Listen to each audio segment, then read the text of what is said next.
The great management expert Peter Drucker once said that innovation is not about being brilliant, it's about being conscientious. So, in today's world of business, where one innovative idea can make more difference than ever before, how do you keep creative thinking at the forefront of everyone's attention? Bob Johnson has some creative ideas on this subject. Bob Johnson has trained thousands of managers on 5 continents. When he shares management techniques and strategies, you know he's not speaking from theory, but from practice. He's been there. Let's join Bob Johnson as he discusses how to tap the creativity of your management team. How do you tap the creativity of your management team? How do you help your managers use more of their creative potential? That's what we're going to talk about and discuss in this next few moments that we spend together. When you talk about this business of creative thinking, would you agree with this simple concept? That if you and I don't find a better way to do it, our competition will?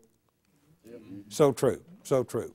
When you talk about this business of creative thinking, we have to think in terms of reinventing ourselves and helping the people on our team to reinvent themselves.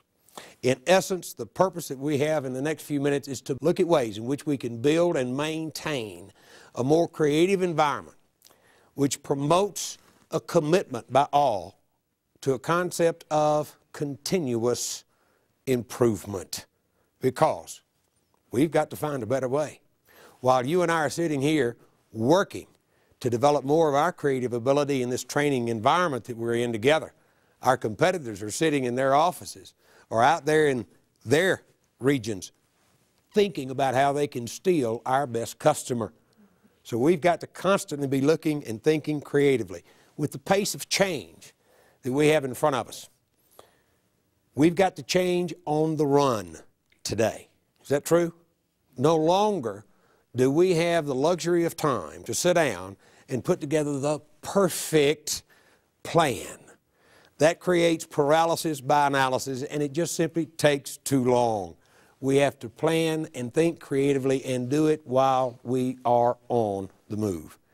The key thing that particularly in today's climate we have to console ourselves with, we have to come to grips with, is that we must build a creative environment in our companies, in our departments, rather than the old caretaker mode of management.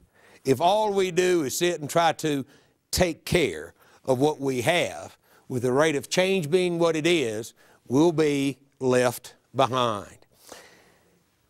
Now, the most critical point that I need to put in place here, that we need to discuss and accept, when you talk about this business of creative thinking, you talk about this business of the importance of changing and changing quickly, the key point is this: in order for things to change in my department, in order for things to change in my division or in my entire organization, in order for things to change, I first must change. I've got to be willing to reinvent myself before I can ask those who work on my team to change and run with me toward achieving new goals and objectives. So how do you go about developing and maintaining a more creative environment? It begins with a simple process. And rather than talk about the process, let's just do it. I'm going to ask you a question. It's a simple question, and I'm going to ask you in answering this question to simply turn on the green light in your mind. And what I mean by that is that if you're in your automobile and you're driving down the road and you come to a traffic signal and the light's red, what do? You stop. If the light is green, you keep going. The point of this exercise in answering the question is to keep the green light on in your thinking. And when I give you the question, your job will be to write down as many answers as you can possibly think of in a period of 2 minutes. It's what we call green light thinking. Here's the question. Think and write as many answers as possible. In what ways can we get our people to want to do that which must be done. You have 2 minutes. Please write.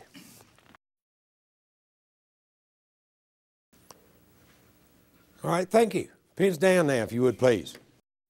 It's time now to turn the green light off. We're going to turn the red light on. And I'm going to ask you to, with that red light on and with a bit of judicial thinking, go back and look at the ideas you've just jotted down. And if you would, please, in your opinion, what are the best 2 ideas that you've put on your list? And simply put a tick mark beside what you believe to be the best 2 ideas you have. Would you do that, please? All right, thank you. Thank you. Now, what I'll ask you to do, it's now time to select a table leader. And this is a lot of fun. We do it by democratic approach. But everybody take your finger and hold it up in the air just like this. When I'm going to count to 3. I'll say 1, 2, 3, point. And when I do that, point to the person at your table who's going to be your table leader. 1, 2, 3, point. We got a table leader here. We have a table leader here. We have one here and I believe here. Is that correct? Yes, sir. All right, table leaders, what I'll ask you to do, please. You will have 60 seconds only. You are not to discuss the ideas, simply hear the ideas that have tick marks beside them. And you will consolidate the list. Now then, before you begin, the least number of ideas that you could possibly come up with at the table is 2. That's assuming that everybody had ticked the same identical 2 ideas. You could not have less than 2. You could not possibly have more than 8 because there are 4 to the team. So 2 times 4 makes 8 if you all had different ideas. Table leaders, you eliminate duplication as we go. You have 60 seconds, table leaders. Consolidate the ideas. Thank you. What I'd like to do now is to hear, table leaders, what you've come up with, and I'll ask someone to start it off. And when you hear an idea, table leaders, if someone from another group reads an idea that's also on your list, just cross it off your list and we will eliminate duplication as we go. Someone start me off. Who has an idea? Empowerment. Empower them. This process, as you will see, this process we're working on right now in itself will take a giant step forward in empowering the people that work for us. Another one. Yes, sir. Provide a productive environment. Create a productive environment, a positive environment, a win-win environment. Thank you. Another. Yes. Management support. Management support. Let them know that you're there to support, to encourage people. Ladies and gentlemen, in asking the questions, what we have just done is collected the very best thinking of this group of people. And sitting in this room are some pretty strong personalities. Is that true? I mean, you don't get into management without having something to say. Is that right? But what we've just done in a brief few moments, in about 6 to 7 minutes, we have collected the very best thinking of this entire group of people, and that happened because of a simple process. It began point A in the process. I ask you a question: in what ways can we get our people to want to do that which must be done? That's the A bit. Ask the question. In what ways? The question is not how can we, but in what ways can we? That's the question. The B part, I ask you then to jot down your best thinking and put a tick mark beside your 2 best ideas. And having done that, we took a look and did item C, in which I ask you to consolidate those ideas and come up with a list at the table level. So the 3 steps that you take at this point in the process: A, ask the question, in what ways can we solve the problem? And let people put down their ideas. B, tick their best 2 ideas. And C, consolidate the best thinking of the group. Now then, having done that, we're ready now to move to the next step in this process. We've got the ideas. Could be 6 or 8, could be 10 or 12 ideas that come from the group. Of those, which one's the best? Which is the best idea? Oh, no, mine.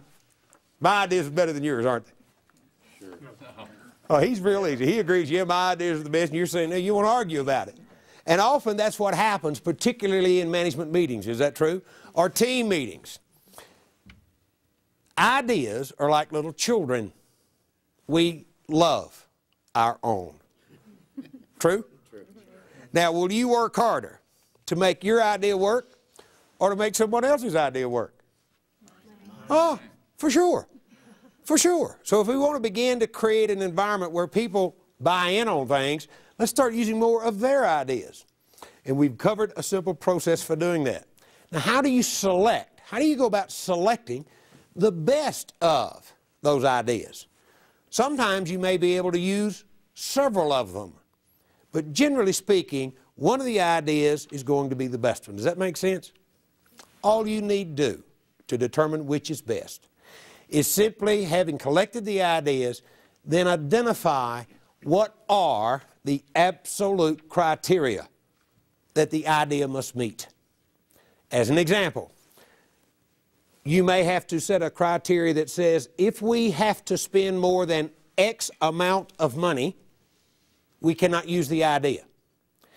If we cannot implement the idea with our current staff numbers, we're not going to do it. Or you may say, we will recruit and hire up to 3 additional staff to implement the idea and get it working.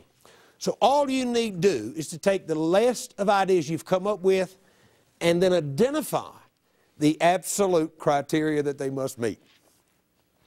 Now, when you do that, some of those ideas are going to be eliminated.